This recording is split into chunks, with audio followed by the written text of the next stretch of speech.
Today on PastPorts Kids, we're traveling back in time to meet a bright Hollywood star, Marilyn Monroe. Before she was famous, Marilyn's name was Norma Jeane. She was born in 1926 in Los Angeles, California. Norma Jeane moved between different homes as a child. Life wasn't always easy, but she kept dreaming big.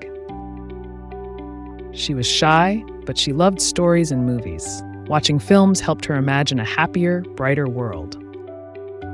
As a young adult, Norma Jeane got a job at a factory. One day, a photographer noticed her, and her modeling career began. Hollywood studios helped her pick a new name, Marilyn Monroe. Marilyn sounded glamorous, and Monroe was her mother's last name. Marilyn didn't just want to look pretty on screen. She took acting classes, practiced lines, and worked hard to improve her skills. Soon, Marilyn appeared in big movies. People loved her smile, her funny expressions, and her sparkling on-screen energy. She became known for musical and comedy films, where she sang, danced, and made audiences laugh all around the world. Even though people saw her as a glamorous star, Marilyn wanted to be taken seriously as an artist and a smart performer. Off-screen, Marilyn loved to read. She collected books and enjoyed learning about art, history, and ideas.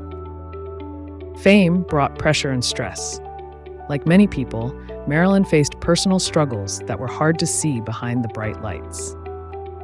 Marilyn was known for her kindness. She visited children, talked with fans, and helped support charities and the arts.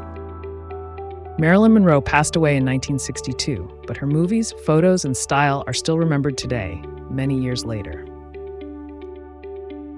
From Marilyn, we learn that dreams take hard work, that people are more than they seem, and that being kind always matters. Fun fact, Marilyn loved animals and had pet dogs. Another fun fact, she was shorter than many people think, about the height of an average adult woman. Thanks for time traveling with us to meet Marilyn Monroe. Which part of her story did you like best? Tell us in the comments.